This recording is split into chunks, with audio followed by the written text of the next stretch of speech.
Here we are, another episode of The Artistry of. It is your host, Bo Miles. Let me introduce you to Bo Miles,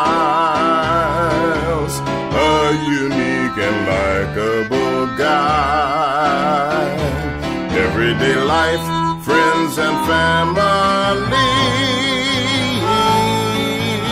makes up the artist's dream.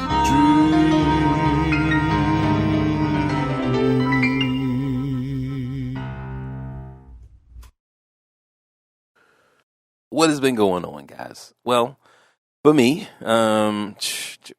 just funerals. That's what's been going on. So I think Saturday we had the funeral for Unc, and then I want to say it was so we was having rehearsal Friday night. Yeah, so we having rehearsal because I was playing at it, and so we having rehearsal, and then I get the text maybe around midnight, or it could have been early that Saturday morning. I woke up, it was probably around 8 or 7 or whatever, and I woke up and I got the text that one of our choir members died. And it was just like, man, like, I mean, and it's just really, it's just so unreal to even feel like she's even gone, but at the same time, it's like, man, it's just a crazy, it's a crazy thing. Like it really is. And, I mean, it's natural. That's just what happens. But it just reminds you that you too will check out one day, So it's like, all right, what do you do now? At my age, it's like, man, I just want to make sure that everything is together. I want to make sure that I can leave my family something, something financially to help. Right? Like that's where I'm at this stage of the game. So it's like, yo, man, I gotta get some stuff together, So it puts that pressure on you, and it also just just makes you I guess, I don't know if you feel grateful for life, right? But I'm definitely grateful each day that I wake up. Each day is like I'm just grateful because it's not promised, right? And people check out every day, and it doesn't matter whatever the age. It just doesn't matter. So it's not like, oh, once you get to this age, I mean, I think I heard somebody say like, yo, I mean, 80 is old until you turn 80, So that's just the way it is, right? What else we got? Because I was playing, I definitely a part of me feel like, yo, I want to play, but I just really have to get the finances, like the money has to be right, and that's really what's been holding me back from really just being who I want to be, right? So I really I want to focus on teching, and that's what I've been revving that up. So I released these tests, right? And I've had it before, but it was behind a paywall. And one thing that I'm learning is that you have to build the city before you build the walls. So before you have a paywall, like, yo, you have to have an audience. You have to have a community that you're okay protecting behind this paywall, right? I mean, if we look at any city or we look at Rome, we look at Greece, right? And we're talking about in their heyday when they had walls to protect them. We look at King's Landing. And okay, they have all this stuff, but they have people in there. So when they have the walls and they have a barrier, okay, look, because there's traffic already coming towards it, and you don't want the traffic to be shut down, right? And we've seen examples of this. So, just imagine, and shout out to everybody who supported me with the techandgodprime.com right now. It is free, and it will be, right? I have to build the community. And because I didn't have that community built, that city, it was dying, right? And it just makes me think of like Detroit and any other cities, other little smaller cities all around the country that are semi-abandoned. And the whole purpose and the whole point of, like I said, with the techandgodprime.com, it was to be a place to where you could go and study the defensive elements of Tekken. Right? And I was getting some characters up, and you're getting your graphics, and you're just trying to, build all of that. But at the same time, I had a paywall, which it was small. It wasn't like it was a huge, it wasn't like it was a huge paywall. Right? It wasn't a huge paywall, but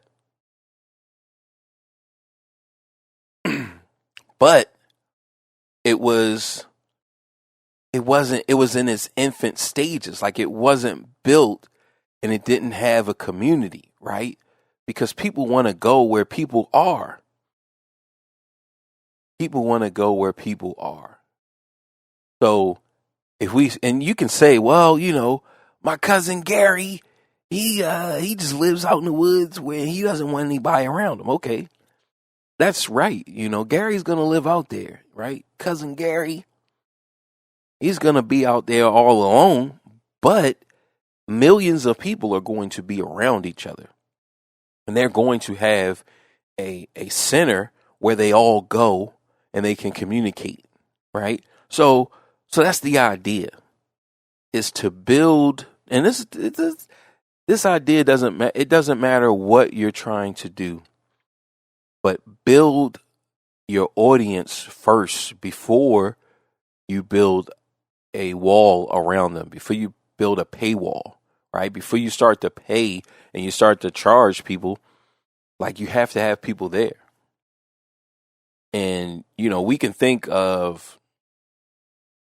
of maybe drugs, or for those of you who are close to that realm,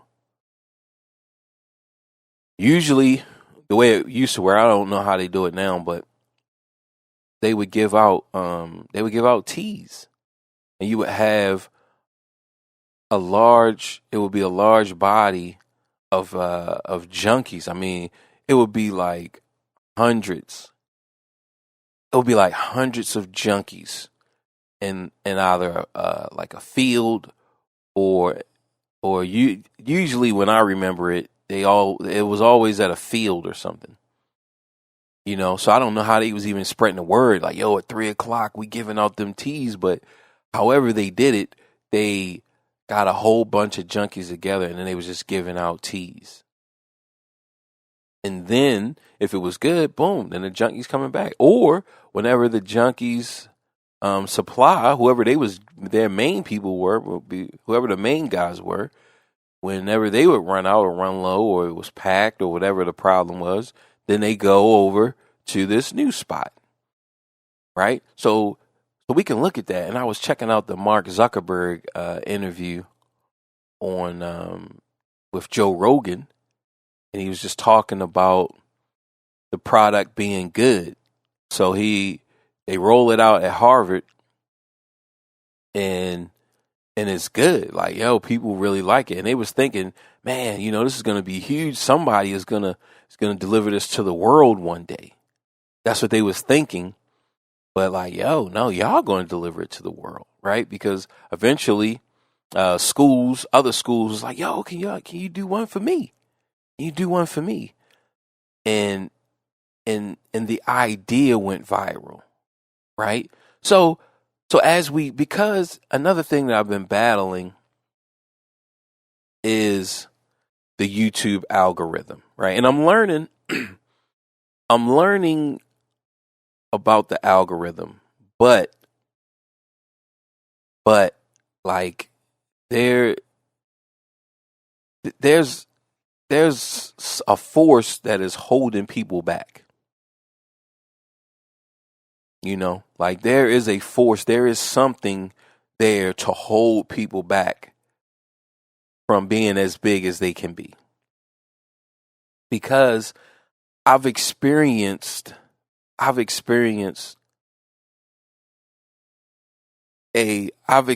viral thing with one of my clips. And we're talking about thousands of views and thousands of comments. People are conversing like it was a little world, right? Now this happened on TikTok, but it's also happened on the other platforms, and I got shut down. And so they're saying, hey, it is you're showing violence, right? And it's like, okay, but the clips are still up. So on YouTube, the clip is still up on the news channels, right? So the news has the same thing. It's on their channel, has the same thing, but yet, and like I got a warning, so I didn't get a strike, but I got a warning. Now on TikTok, I got 2 strikes.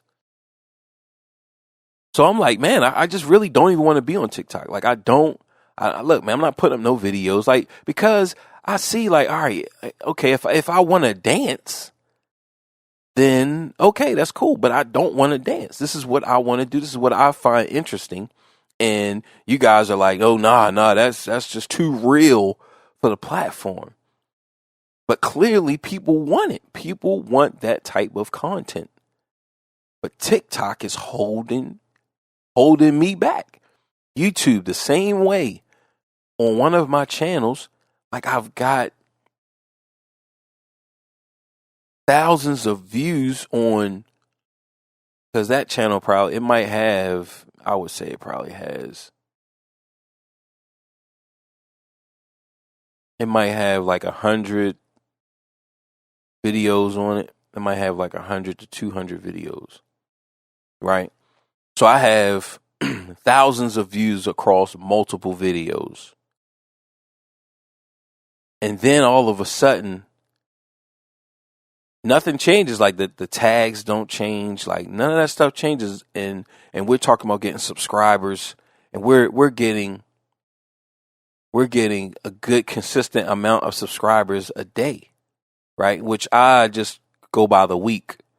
So we're talking about having 25 subscribers a week, then 50 subscribers, then 75, and we're talking about a week. And then all of a sudden it just stops. Right? Those people they didn't go away. Like the people who liked the videos and who were commenting, they didn't go away. But for some reason, YouTube stopped presenting the content to the audience. Right? And like I said, like these people are not going away. It's just if you create a video, it doesn't matter. I don't care if it's just you taking a nap, just you falling asleep, and you put it up in the real world, right? Somebody's going to watch that video. We're talking about billions of people around the world. Somebody's going to watch it. Now it's about, and Zuckerberg talks about this when they talk about moderating content and curating content, and the challenges that they face from a technical standpoint on delivering content, right? So this interview is definitely a good interview for people who are in that space, such as myself and the listeners. If you are into that space, like, it gives you a really good idea on how this stuff is created and how it works. So he shared some gems, right? But I already knew just from my experiences that certain things happen, or a person can report your page, report your content, and then the computer, the algorithm shuts it down. Right? The algorithm is like they're policing. So they're doing that. If you put up a beat, and I get it that you have, let's say you have 10,000 rappers, right?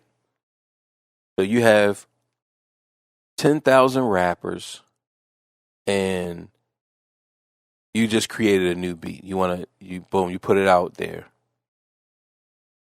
One of the things is going to be, okay, how many people are putting out these beats, right? Uploading videos on beats. So like, if you got 10,000 rappers, and so then that means you're going to have probably, I don't know if it's going to be oversaturated, but you could. But I would say that it's not. So if you got 10,000 rappers, I'm going to say for 10,000 rappers, you're going to have 5,000 to 7,000 producers, right? Because, or we can just do by 10. So, because I think for every, and this is the way it used to be, but see, things have changed, right? But I would say for every 10,000 rappers, you probably have 1,000 to 2,000 producers. That's what I would say. So for every 10 rappers, you have 2 producers, right? And so we have 10,000 rappers, we have 2,000 producers. Out of that 2,000 producers, you probably have, I would say, you're going to have uploads every day, right? But you have 2,000 producers. So now we got to look at the work volume. I would say about 10%. So 200 are going to, well, let's give it 1%. So 100 producers are going to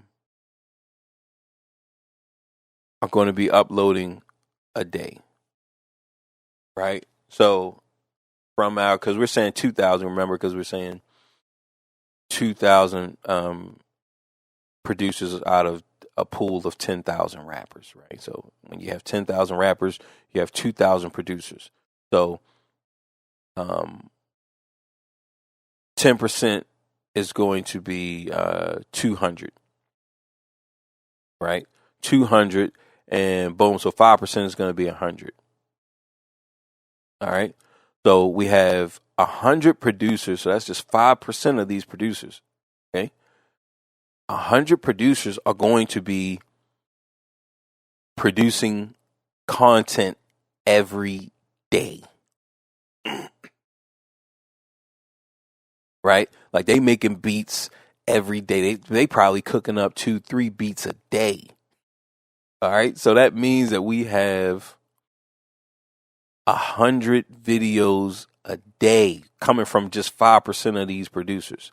Then we're going to have, I would say, maybe 20%, which is going to be 400.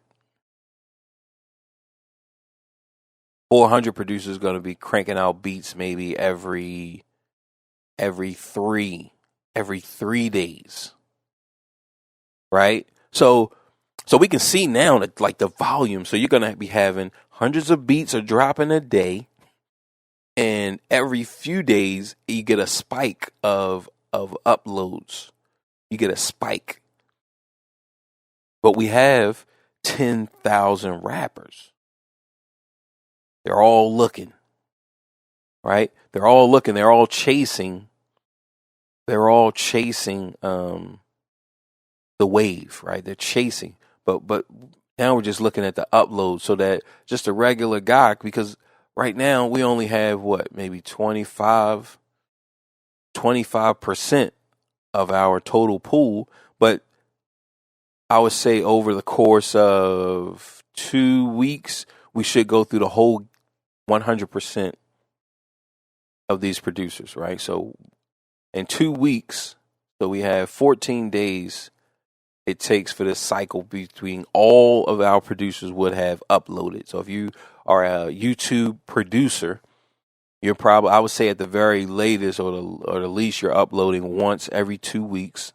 And at the very most, you're uploading once a day. Even, look, some people could be uploading 2-3 times a day. But we know that at our most advanced or the most aggressive level, they're making beats. They're making 3-5 beats a day, right? And they could be trash. I'm not saying that they're good, but the output, right? They're just, look, man, I just gotta keep making these beats, you know. So now we're looking and we're saying that the 2,000, right? Over the course of 2 weeks, now we have a full revolution. That means that we have about, I would say, every 2 weeks we have around, I'm going to average the beats to 4, right? Because even if it was just one in a 2 week period, we would have 2,000 beats, right? But we know that some people are boom, they dropping beats and beats. So I would say that we're going to multiply that by, let's give a low number of 3. So every 2 weeks we have 6,000 beats for these 10,000 rappers, right? Now we can take that to scale and just and crank it up, but every 2 weeks we have 6,000 beats that are being uploaded.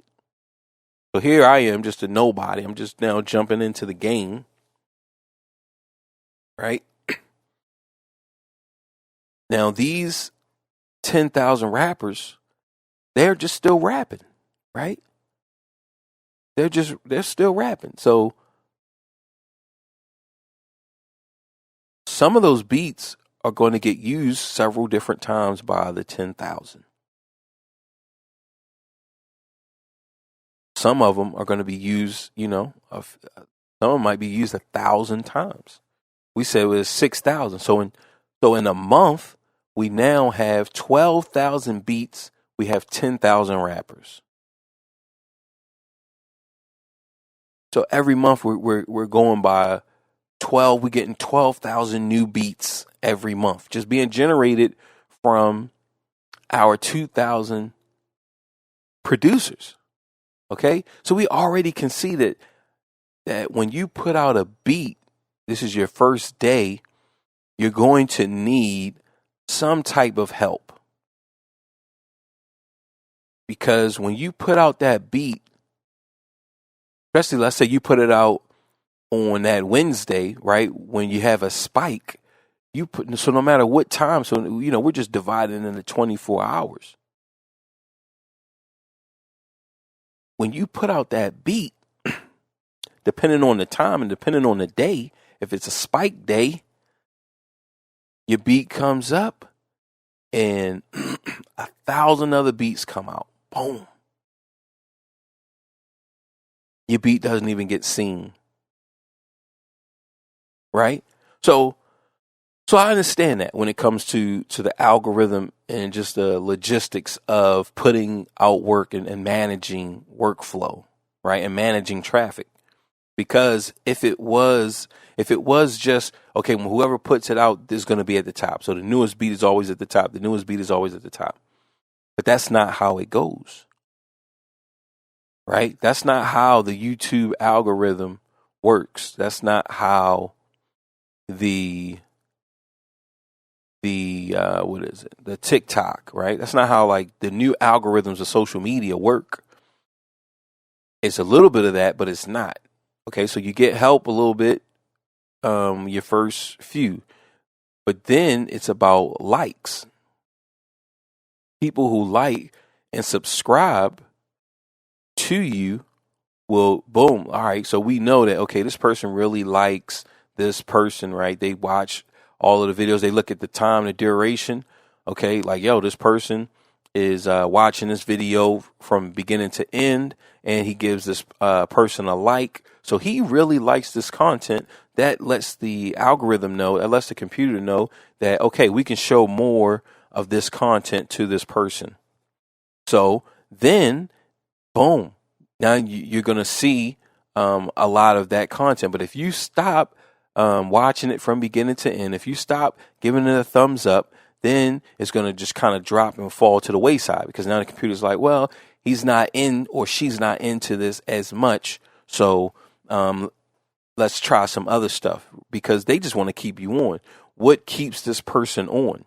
So if this person, let's say this person is a rapper, but he only likes or she only likes watching the top 10 amazing videos, well, then they're going to keep showing this person the top 10 amazing videos, and they're not going to show this person the new beats and all of this stuff. But if you are a rapper and you constantly, you like a beat, you put it on repeat so that you can write to it, and you do this and you check out this producer, you check out that producer, then the computer and the algorithm can say, okay, well, here's a new guy that we're helping, right? His stuff, his tags and everything are in line with this other guy. Let's go ahead and show him this beat. This new rapper checks it, comes up. Let's say the thumbnail is catchy, or the title, or, you know, it's a future type beat, or ATL Jacob beat type beat. All right, let me go ahead and listen to it. Oh man, this thing is fire. Give it a thumbs up. He's going through several different, right? There's different ones that he likes, so he could just like it. He listened to us for a little bit, say, oh yeah, this is something I might want to come back to. He likes it, moves on to the next beat, right? He's just moving, trying to find something specifically. In that type of situation, well, then the algorithm is going to see that, all right, he liked it, but we don't know. So we'll maybe give him a couple more tries, but he might be on the look. We're only going to show this to him once every, 5 days. But then you got this other beat that so many other people are liking, and they are looping. They're just constantly just listening to it over and over again. Boom. Look, you probably like this. So then they're pushing out that. They're pushing out the most popular ones. But from a this is your first beat. This is your first content that you're putting up on the platform, right? From that standpoint, because if we look at it with the Tekken test that I got, right?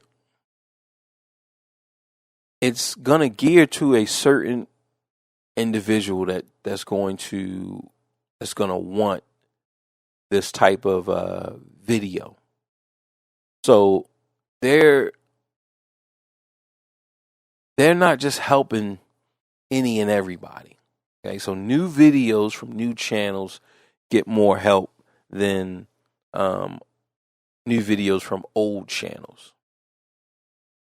So if you had your old channel, you've been up for a few years, and you put up a new video versus this new channel, he put up the same video, but this is his first day, he's gonna get more help. So it takes a while before it kicks in, but he's going to get more help than that existing channel, right?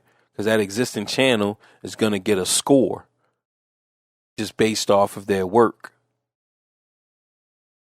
So the whole idea is, okay, how can we get the system to work in our favor? Because it's not, and this is why I say that there's a force holding us back. Because if you put up the video and it was first come, first served, then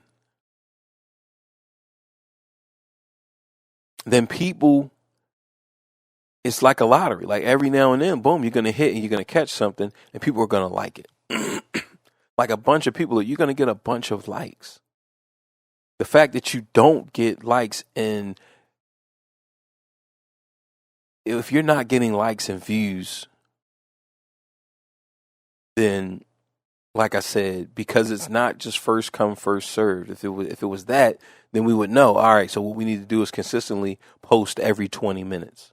All right, if I'm posting every 20 minutes, then I'm more likely to be in front of people, and my content is more likely to be up at the top if I'm posting every 20 minutes. And then you're going to have people like, all right, well, I'm going to post every 5 minutes, right?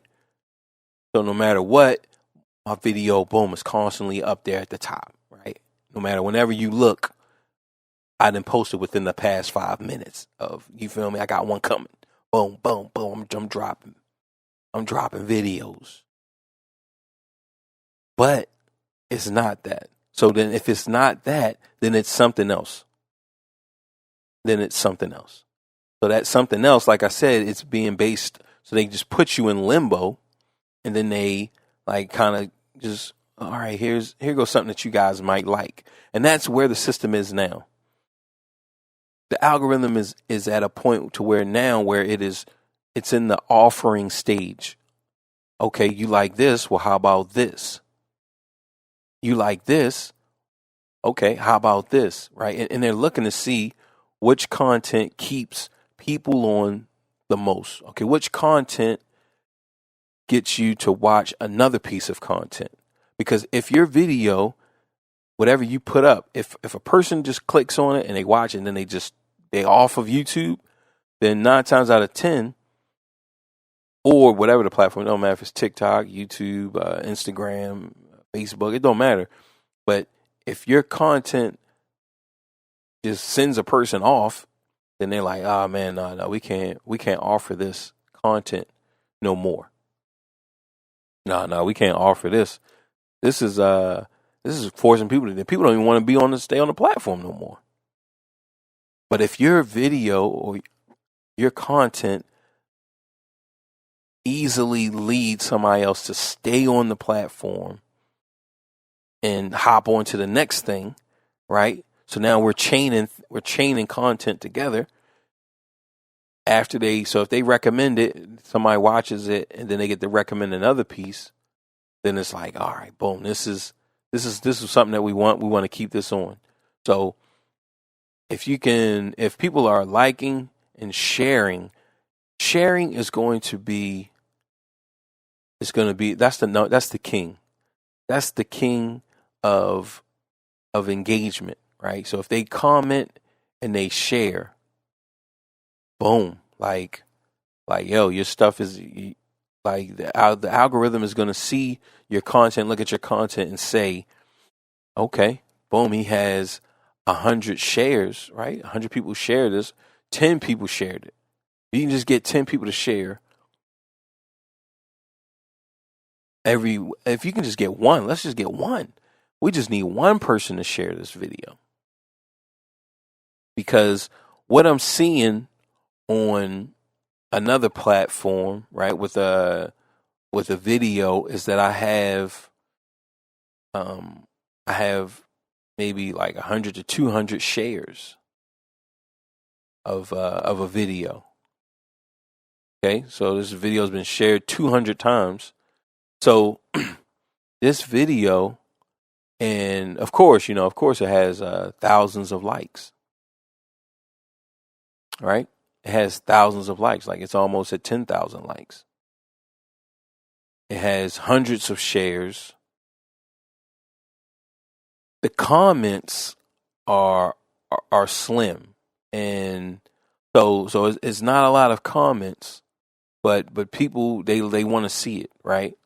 So the engagement, it doesn't have a high engagement, but it has. Now on one of the other platforms, it had everything. So it had shares, it had likes, and it had the comments. It had all three of those things firing off on all cylinders, right? But the platform that it's on now, it only has two of the three, right? So, all right, we want to monetize, but we want to make content that is true to ourselves. So now I'm looking at like I said, we got to go back to the tech and videos. And look, I want the tech and videos. I want the tech and videos to grow, right? Like I want it to have likes and shares and engagement. But Tekken is a game of secrecy. It's a game of ignorance. People who win know something that the people who lose don't know. That's what the game is based off of. So just with that alone, that's going to kill the comments. That's going to kill the shares. People are not going to share it as much. People are not going to comment because they don't want to be linked to this thing so that people know that they know. Because remember, it's a game of secrecy. Now, we can get some likes if they want to see this type of content again. But remember, we said that the audience for it is going to be small. It's not from a base, a player base of, I think it's up to 7 or 9 million, right? It's like maybe 8 to 9 million. Let's just say 10 million. We have a player base of 10 million copies sold, but we have to be aware and conscious of what are the selling matrix that they're going by, because the DLC, remember, one copy is touted, or let's say that it's being presented as a sell. Okay, so one copy. Well, what's the price? So for every time if one copy can generate the amount that the product is sold for, then that counts as a second copy. So you sell a copy, but then you got DLC, you have all of this stuff. So if the price is $29.99, when every time DLC crosses the $29.99, then another copy is being registered as being sold. So if it's down to $20, if the Tekken costs, or any game, if it costs $20 or $9, whenever DLC sells $20 or $9 or the price of the product, then it counts as another copy sold. So we don't know if that is what's happening or if it actually sold 10 million copies, which, I mean, you never know. It could. I mean, I'm not saying that it didn't, but, a lot of times the smoke and mirrors, just with anything. I mean, that's just the way it is. It's always smoke and mirrors. No matter what the product is, no matter what the thing is, it's about smoke and mirrors. It's about illusions. We have this new artist that we're promoting, that we're producing, that we picked up. We're telling you that he has a hit, but the song only has 200 views. Well, then that's a problem. It only has 200 views. You sure it's a hit? Like, yo, it don't sound like a hit. And he's a big artist. Like, yo, we need to get those numbers up.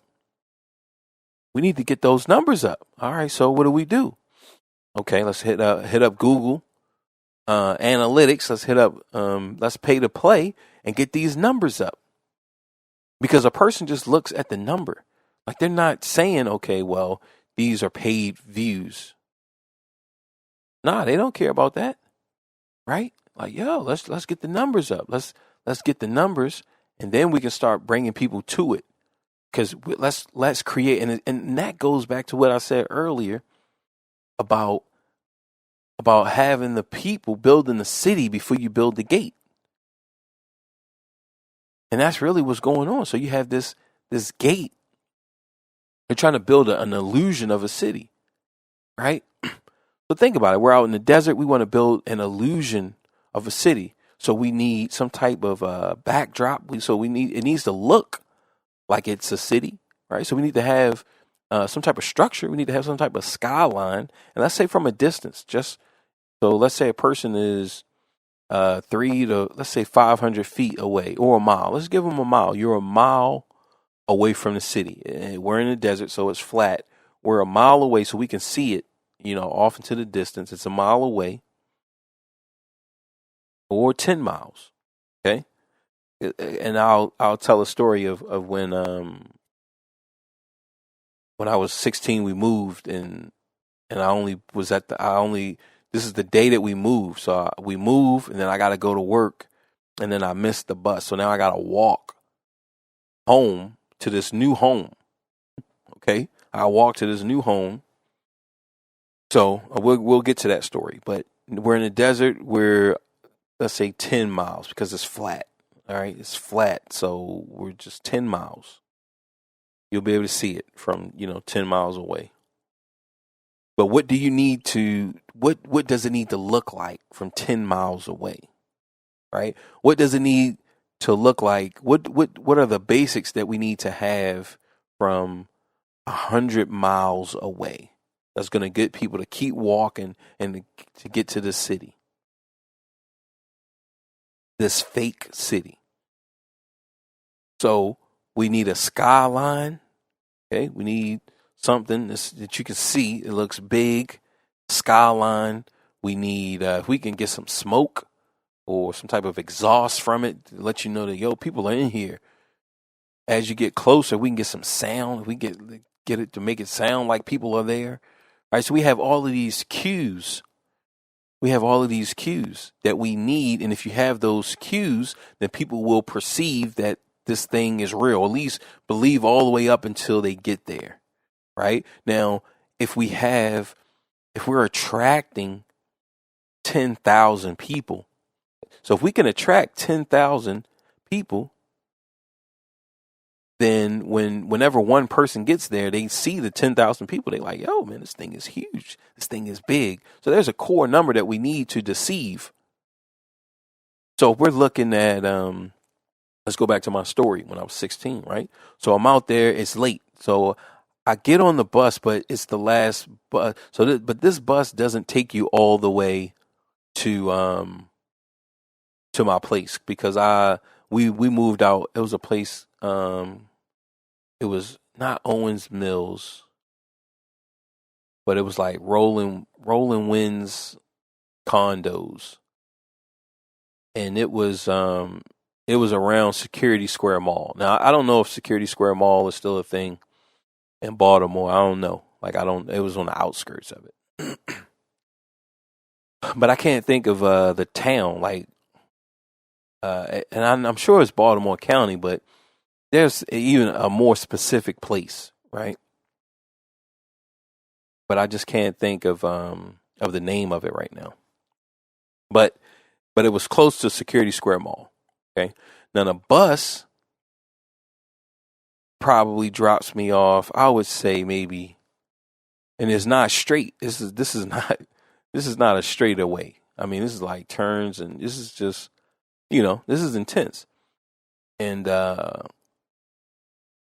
so the bus takes me I would say like 10 miles. 10, yeah, it was probably like, it was like 10 miles.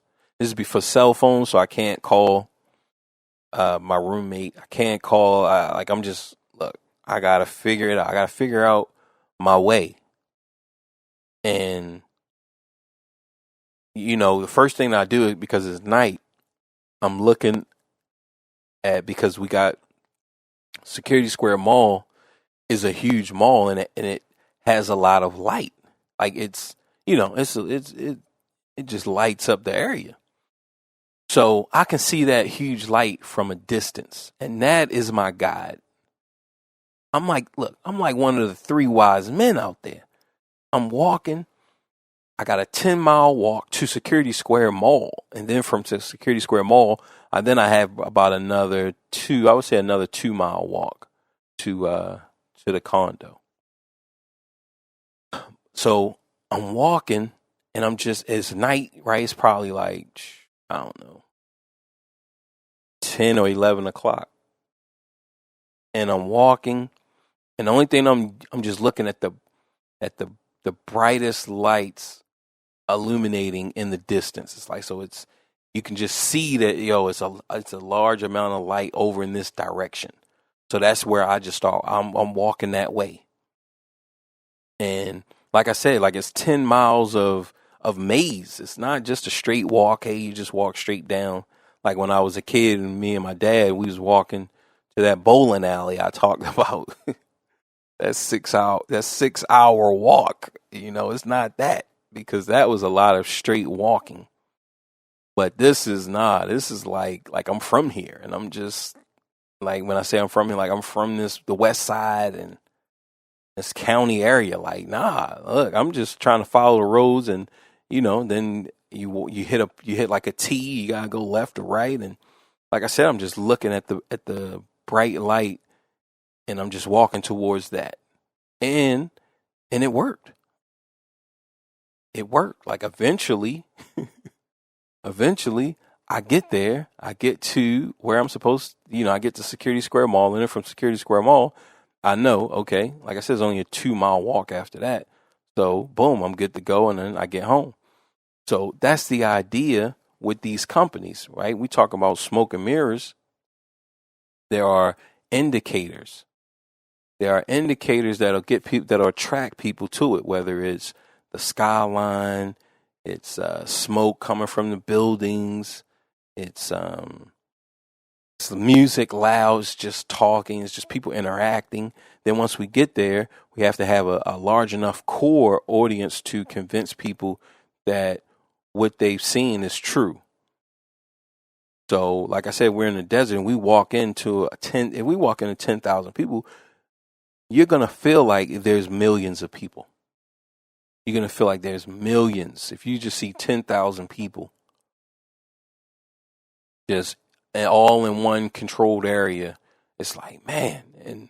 And after that controlled area, look, it might not be nobody after that, right? So just imagine if you got 10,000 or 100,000, right? Which, like I said, 10,000 will make you think that there's a million people. Oh man, if they were just concentrated, you got 10,000 people concentrated in one area, like, yo, that's, you're going to feel like, man, I'm in New York City, right? So that's the idea, right? That these labels are using, and just not just a label, but we're just for this idea. We're talking about just pay to play. It's certain metrics that they have to hit, and it just has to be an illusion, just smoke and mirrors. Now, you will have people that are doing it, okay? So you have, like, you look at a pawn shop, so you look at a regular guy has a Rolex. The regular guy selling that Rolex might get whatever price. The store that sells the Rolex will get another price. And then you have a jewelry shop. They sell it, is going to be another price. So you have 3 different prices. Then you have the buyback. So me to you, right? I'm going to get a price. You to the jeweler is going to, look, no, this is how much they're going to say for it. And then the store, just they give you so many things like, yo, all right, did you buy it from here? Do you have a receipt? And then how many days have you brought it? Right? Because they're looking at it like, man, we're taking a hit on it. We're taking a hit.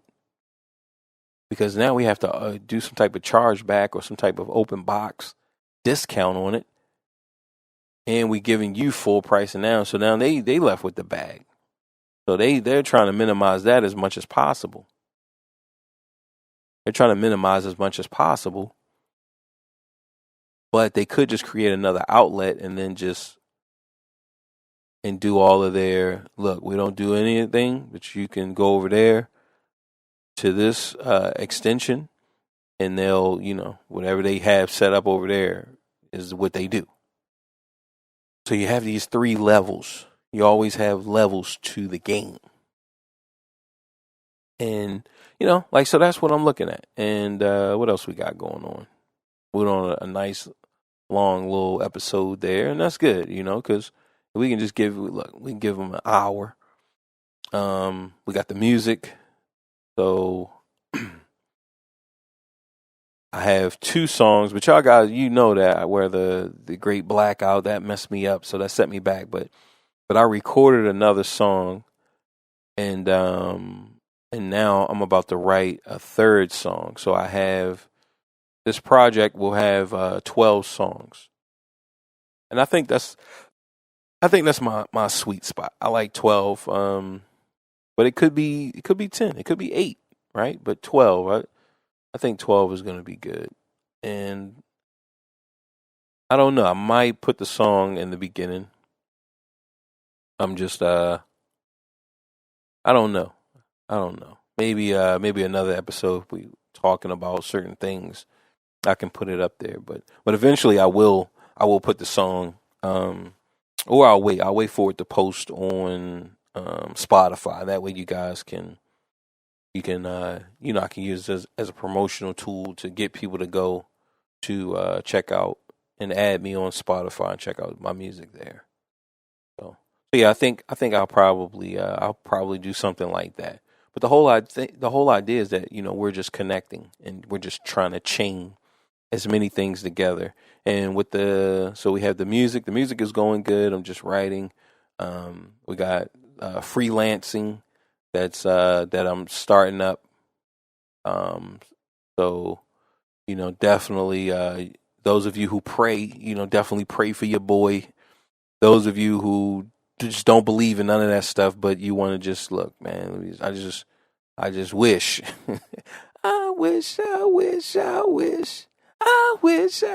right? Send some good wishes and some good vibes for your boy. And, no matter what, and this you can apply to your life, but things are going to happen the way that they're going to happen. So no matter what, we can rest assured that things are going to happen the way that it's supposed to happen. So that way you don't need to fear. You don't need to be stressed out. You don't need to worry because it's going to happen the way that it's going to happen. We look at Pac, which I was checking out the documentary.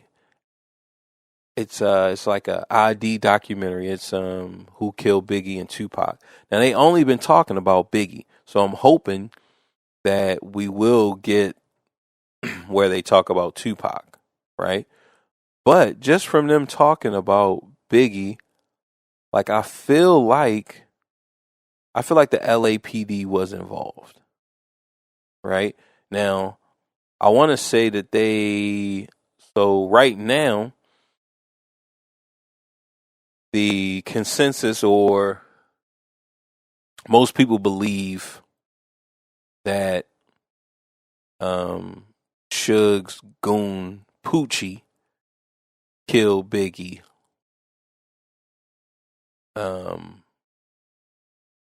But just from that documentary, it makes me think that it was some high level, it was a high level play involved. And this isn't going down the conspiracy theory rabbit hole, because I feel like this is the way that you would have to do it, right? If you're smart, this is the way you do it. So you have to have a decoy. You have to have a decoy with the plan. Now, see, the only thing that doesn't support the LAPD, far as it was Mac and it was another guy, right? So it was like two cops. If you believe that the LAPD was involved, right? It was Mac and his accomplice, and then the Muslim, right? The Muslim guy. I can't think of his name either, but he has the bow tie. We all, if you know the story, you know, because that's who they was showing in the beginning. That's who they had a drawing sketch of this guy, Amir Muhammad. Is his name? He's alive, right? Either in Washington or Seattle or something like that, somewhere around that area. So the problem with the LAPD story, from my standpoint, that makes me think that, like, yo, that didn't happen, is the fact that these cops are telling gangbangers, right? They're telling like junkies, essentially, and no disrespect to the people who said that these cellmates and these informants, because like that's not true. If you're a cop, you know that they have informants. You know that people are ready to rat on you to get any upper hand leverage that they can get. You know this. Like, I know it, and I'm not a cop. So you know it, because these are tactics that you use. You're a cop. You use this. You have informants. You have people who rat and who listen and who are plants. Like, you have them. So if you're a cop and now you're in jail, you know that you're going to have these rats. And Mac, whichever one robbed the bank, he said, because I think he got like 14 years. He was like, man, that's nothing. I can do that in my sleep, boy. Like, yo, that's nothing. That's no time at all. Right? He's like, yo, oh, and the other one, did the other one die? Because I want to say it was two cops. I know two, because one of them got killed. And I think that was the one who had like the Tupac mural in his garage, and he had a car that was similar to the description of the car. So one of them got killed, and I think one of them went to jail. The one that went to jail was like, yo, come on, man, this is lightweight. Like, yo, this time is light. Like, he was just like, yo, he was brazy, blood. Like, so that type of person, he's not and especially if he's gang affiliated. Like, so I don't know if he told him like, yo, yeah, I'm a blood.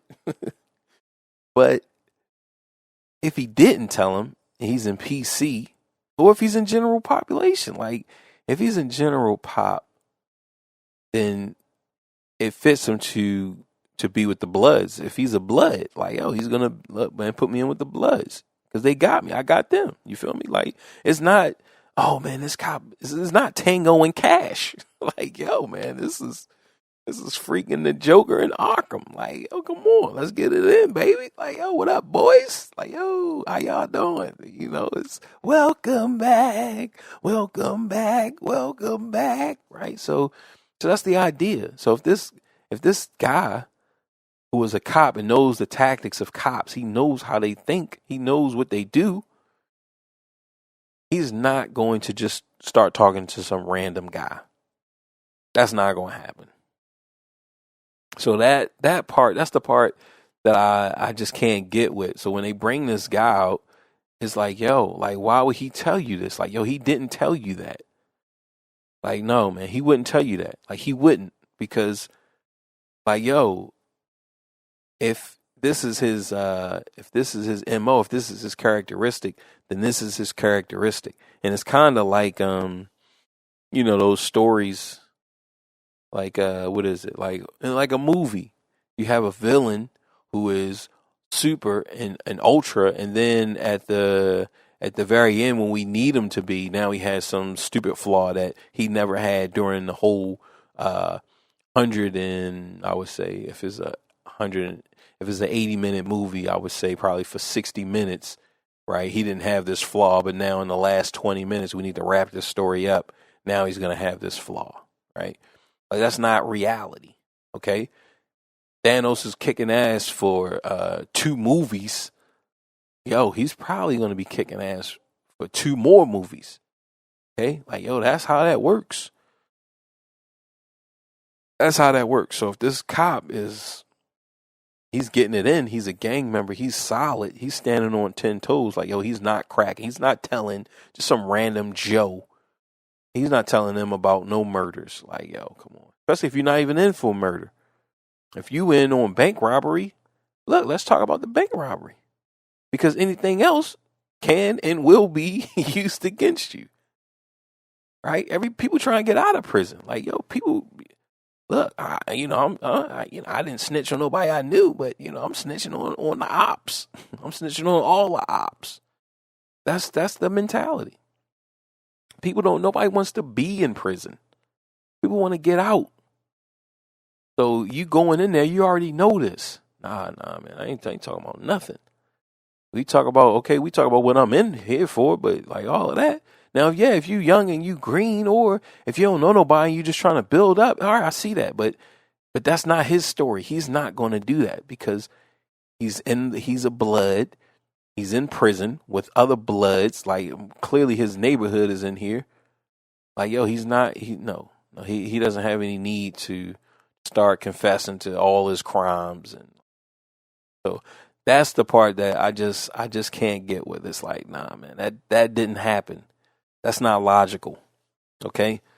Now, if he was Frickle, then like, yo, he wouldn't be robbing a bank. Like, yo, this is a cop who's robbing a bank. Like, yo, this guy is brazy. All right. Like, yo, man, this guy is brazy. Like, yo, he's not some spring chicken. Like, yo, he's not Shaggy, and he's not Shaggy out this bitch. Just Shaggy and Scoob. Like, yo, nah, man. That's not what's happening. Okay, so that's the only part. But all the other evidence that they were showing is circumstantial, but it does paint a picture that the LAPD and that this guy, I think his name is David Mack. I just can't think of the other guy. So it's Mack, someone else, and then Amir Muhammad. But whichever one is alive, it makes you. They were definitely, the LAPD was definitely surveilling Biggie during their time in LA. Right, this guy was a gang member. This cop, 2 cops that were gang members. They are in pictures throwing up signs and having all red suits on. Right, so they definitely, if they wasn't a member, they loved it. Right, they loved the culture and they wanted to be. They seen themselves as this, and like my brother always wanted to be a dirty cop. Like, that was his. That's what he wanted to be. He wanted to be a dirty cop. So like, yo, that part is real. That type of stuff is real. But him telling some junkie inmate, nah, man. And like I said, no disrespect to you. I'm not saying, you don't look like a junkie, but you definitely don't look like some cop who's robbing banks is going to tell you their deepest, darkest secrets. Like, yo, that's, you definitely don't look like that. Like, yo, I just got to keep it real with you, brah. Like, yo, man, ain't nobody telling you, ain't nobody confessing to killing Biggie and throwing their whole department under the bus when they only in there for bank robbery. Nobody is doing. They not doing that. So that part is fugazi. All right. So that part is fugazi. But everything else in it definitely, like I said, is circumstantial. But it paints a picture and it points you in a direction that is like, yo. So from that, what I gather is Poochie, Suge's goon homie, he was a decoy, right? He was a decoy. So this is how I see that story actually playing out. So Suge and Mac and the other cop, right? So Suge and the two cops, they plan the murder, right? Okay, yo, we're going. I want you guys, or Suge just says it like, yo, man, I want him dead. Okay, like, yo, I want Puffy, I want Biggie and Puffy, or I want Puffy. Like, I don't know which one. Just because Big got hit, then you gotta believe that Big that was a target as well. But I think Suge put out and I'm not gonna say that he put out the hit, but he definitely put it up in the air like, yo, man, this ain't cool. You feel me? That, yo, Puffy had something to do with this. You feel me? So, like, yo, nah, it just ain't gonna go away. Just hugs and kisses, right? So Suge makes that clear to the two cops, right? They know that that they're gonna be coming out to LA, right? So they like, yo, already. They like, yo, what? They coming to LA? Like, oh, nah. This is the time that we need to do it. Okay. The cop tells Suge, yo, also put somebody else on the job as well. He like, yo, we can do Poochie, because Poochie is a stand up G. You feel me? And Poochie, yo, he would do it. Like, yo, he'll do it. So they like, all right, okay. So, all right, so you get on top of that, and we'll take care of the other stuff, right? So now it's like you got a football team, you got your throw game, and you got your running game. All right, so we can throw it to our wide receiver, or we got our running back. Okay, so the whole idea is that, all right, we're setting up two plays. We got the Poochie play where, yo, I need you. So then Suge tells the girl, yo, I need you to get, I think it was like 20. I'm not sure if it was 20,000 or 22 or 25,000. Right. And I think the girl even took some of that money. So I don't know if she just finessed Poochie or what. But and see, and there's a problem on that side. But we're not going to worry about that, right? Because we know that, yo, if this was a real contract killing, like, yo, Poochie is not going to let some girl finesse him. You feel me? Because once Suge comes up and say like, yo, man, I need you to yo, Big and them, they coming out, they gonna be disrespecting Pac, they disrespecting us. You feel me? I need you to take them out. Like, yo, at this point, Suge is known as, look, he's still known as a $300 million man. Like, yo, he still got access to 300 mil. Like, yo, that company is worth that. So when you talk about killing Biggie to a goon, what's a goon to a goblin? You talk about killing Biggie to a goblin, because Poochie was a goblin. Okay, it's like, yo, we're gonna give you 11,000. Like, yo, man, get out of here with that, man. Like, yo, come on, man. You worth 300 million. You want me to pull off this big hit? This is not just Randall from the OG set. Like, yo, this isn't Randall. Like, yo, you want me to kill Biggie? So nah, yo, you're gonna need a little bit more than that. You're gonna need more than that. Like, I ain't doing it for no 11. I'm not doing it for 25K. Even in the 90s, like in the 90s, all right, 25K. Let's say it was 50K. It was worth, But all right, so let's just give it that. All right, let's give it 50K. Let's give it, 40K. Like, yo, but remember, in the 90s, you had 300 million. You was worth 300 million. So your perceived value is 300 million, which we would have to say it would be like 600 million or 500 million, right? Like, yo, pretty much you like a billionaire. And you're just going to give me 20 bands? Yo, come on. And then she going to tell me, look, I took, just for me carrying out the deal, I'm taking 10. I'm taking 15, out of your money. Nah, yo, he going to pay you whatever he paying you, and he going to pay me whatever he's paying me. So that's where that side of the story just falls apart for me, right? So, boom. We set up our running back. Poochie is our running back. The cops are our wide receiver. This is how I look at it. This is what happened. So you setting up the play. So you got the girl, and she, everything that she is saying is she believes is true. Look, I'm setting this up. You got Reggie Wright. He's she came to me, said, yo, we need to give Poochie 25 bands, and it needs to be off the books. Okay, this is a trail. Just this whole story is a trail, right? Like, boom, like, yo, this is good. Okay, Poochie believes that he's going to take out. Poochie believes that he's going to take out Big. Okay, that's what Poochie believes. Just like a running back believes that this play is about to be a running play, but the quarterback and the coaches already know from the beginning. They already know that, like, yo, no, we're going to make it look like we're about to run, but no, man, we throwing the ball. Like, yo, come on, dog. Like, this is too much. Like, yo, this is the Super Bowl. This is the winning play right here. Okay. We need to go with tried and true tested killers. All right. So, like I said, everybody believes, far as this running back and his support team, they know what to do. They've been drilling it, right? So this girl, she believes that she got $25K for Poochie to do the hit. Reggie Wright believes that he got $25K for the girl, for her bills, right? Because he could even believe that he got $25K for Poochie, right? He's like, yo, he could believe that.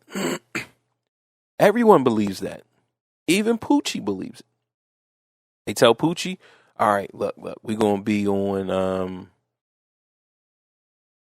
but remember, they're going after Big and Puff. They want both of them, They want both of them.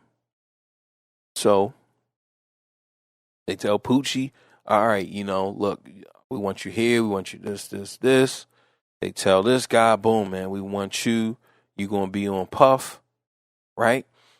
They go up to make the hit, just like it's like what is it? Sammy the Bull, when they made the big hit on, what was it? Who did they kill? Which boss? Castellano? I think it's Castellano. I can't think if that's how you pronounce it. I know it's in that area. It might be Castellanos, but so this is the idea. They about to do the Castellano hit, okay? And Gene, he has his gun. He's around Puff.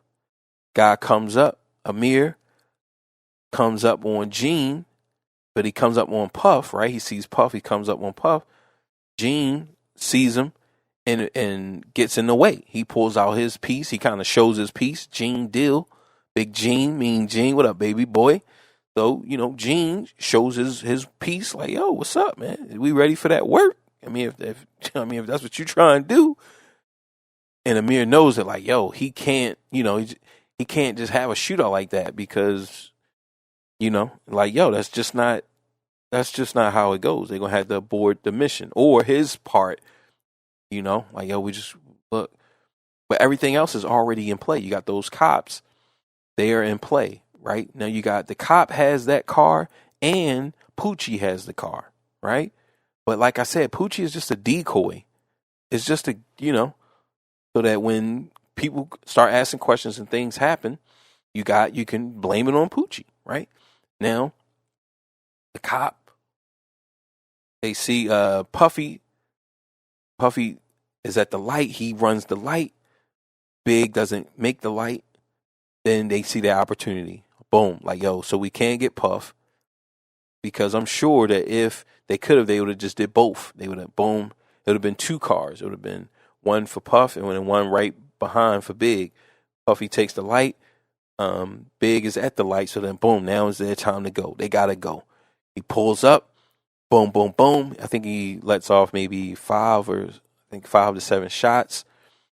Crisp and clean. No one else got hit. It was, he saw the target and executed the target, which, rest in peace to Christopher Wallace, right? We gotta take Charleston White's stand on this, far as like, yo, man, these are people are dying. You feel me? Like, yo, Biggie didn't die. Christopher Wallace, he died. You feel me? And that's who we mourn for. We mourn for his family, his son and daughter and his mom and loved ones. Like, yo, that's who died. Christopher Wallace died that day, 97. So, the cop, I don't know if it was David, if it was the other guy, but that cop makes the shot. He takes the shot, turns right, and just drives off. I think Gene and them tried to chase him, but that's where it gets a little iffy, like far as my memory, because I don't know if Gene and them tried, because they had to come back and see, what was going on. So, for them to go and then to chase him, because I know that Gene picked them up. So I'm not sure, somebody said that they went after him, but it would be okay even if nobody went after him. Like they're just in shock. Your boy just got hit. Just the chaos and confusion. So I can understand if that part was made up a little bit. Which, like I said, like, yo, I mess with Gene. Like, yo, man, he's pretty thorough in his memory, and he's like, yo, he's like real law enforcement type of guy. So if he said that they went after him, I'm sure that if we really looked at the timeline, we could justify that. But if they didn't, I would understand that. Then the hit has just been done, and I want to say a little bit later, that's when what's his name, Poochie gets killed. Now there's not a lot of things surrounding Poochie, but Poochie is really the end of that loose end. So once Poochie's out of the picture, and see, that's the thing with these hits, is that boom. So if Poochie is the scapegoat, right, then we already know that him and Suge kind of fell out a little bit, and that's why he was even put into this position. It's the same thing that Gotti was trying to do to Sammy the Bull. Gotti was trying to do this, but Sammy the Bull had already established himself and was already like a man amongst men, whereas Poochie wasn't. Poochie was just, just a terrorizer. He's just a demon. Like, yo, he's terrorizing the gangs in the neighborhood. Like, you know that, yo, he's gonna be feared. People are afraid of him, right? Whereas Sammy the Bull, people loved him. Like his gang members and the people that he was with, they loved Sammy the Bull. Like they loved him. So Poochie, he wasn't loved. He was feared. Like people were afraid of Poochie. And you can always hear other stories. Like you can hear stories, and when you're from the hood, like, oh, I know people like Poochie. like I know people like that. So I know that when people are afraid of you, when you're running, something out of fear, then it's going to be easy for you to die. And then, like I said, for Suge to even put this. For them, either Suge or the cops somebody didn't like Poochie, like, because he was the scapegoat. Poochie was the scapegoat on this, because you don't have to sew up those loose ends, and Poochie is one of the loose ends. If we got Reggie Wright believes it was Poochie, you got this girl believing it was Poochie, you got gang members, Bloods, and everybody believing it was Poochie, which none of them said like, yo, yeah, he told me he did it. Right? But you just got everybody believing that it's Poochie, and Poochie is like, yo, yeah, you can believe that it's me, because y'all don't have no evidence on me, right? Y'all don't have no evidence on me. But the cops know that, yo, if Poochie go down for drugs, maybe he moving weight for the cartels, or he go down, he kill his girlfriend, or, just anything, he's gonna start singing. They notice, yo, he's gonna start singing. So we need to get him out of the picture.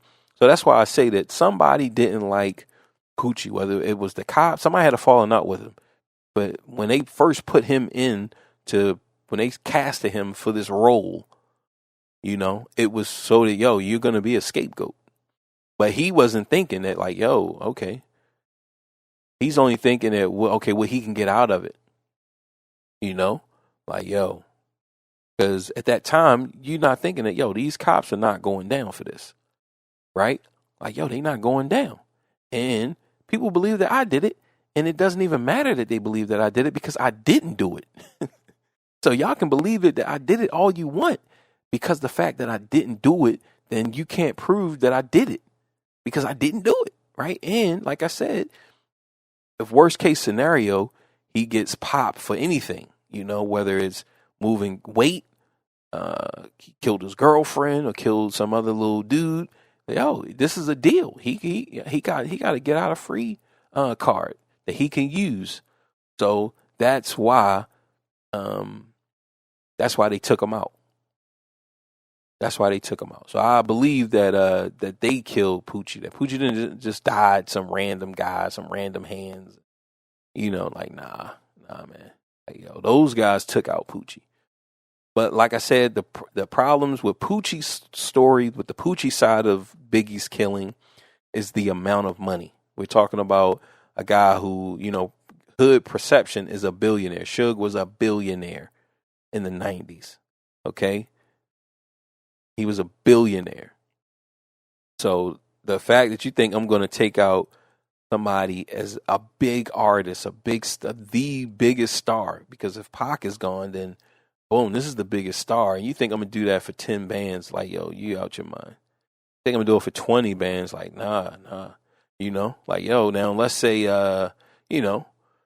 let's say Gary wanted me to take out Randall. Okay. All right. 10 is good. 25 is good. 25. All right. Yeah, I do that. 25 bands. You want me to take out Randall? All right. I'm going to do it, Gary. But you're Suge Knight and you want me to take out Biggie Smalls? No, man. 10, 25 bands? Nah, that's going to be $1 million, baby. You know that. Come on. What's $1 million? What's $1 million to somebody like Suge? Can somebody please remind me? So, I mean, look, man, that might even be 10 mil. Like, especially if I think that you're a billionaire and you want me to kill the biggest rapper alive at the time. Like, yo, man, matter of fact, look, man, I want 10 million, dog. I want 10 million. I'm trying to take 10 million. I'm trying to just disappear and just, you look, man, I'm trying to be out the game, So that's where that falls apart. Is look, man, it got to be 10 million. I want $10 million. I think you're a billionaire. Okay. That's like today Zuckerberg wants me to take out, Bill Gates. Like, come on, dog. He's like, yo, I want you to kill Bill Gates. I'm gonna give you $30,000. Come on, dog. You gave your artist more. When I say artist, I mean you're a painter. You gave your painter more money for creating a logo, let alone what you gonna give me for killing Bill Gates. Like, yo, man, come on. That just doesn't make sense. Okay, so that doesn't make sense. And on the cop side, those cops ratting and telling on themselves to some junkie. No, man, that's not gonna happen. Like, yo, this guy's not Shaggy. You feel me? I can't wait. I gotta get the scoop. Like, nah, man, that's not happening. No way is that happening. He's not telling. Like, yo, dude is gonna stand tall. And how come now had nothing else that he told? How come he ain't telling all the other stuff? You know what I mean? So that's where those two holes at in those two stories. But it definitely, watching that documentary, it definitely made me feel like, yo, the LAPD definitely has something to do with it. Or cops, members of the LAPD, not the LAPD, like the very top, but members of the LAPD had something to do with it. And Poochie was just a decoy right? He was the running back, but the two cops were, this was the play was going to be a throwing play. Everybody believed that we were going to run, but that's just the high level planning from these guys. Like, they were military guys, they were cops and thinking, hey, look, they're not trying to get caught, and they know how cops and people think. So that's why I think that could work. Maybe in the next 10, 20, 50 years, we'll find out the truth. But until then, that's that. And we'll see. We got some stuff coming up next week, so I might take off next week and then we'll be back. But I might not. We'll see. But if you guys don't see me next week, that's what happened. I just had some stuff going on I wanted to finish. So Reese's PCC.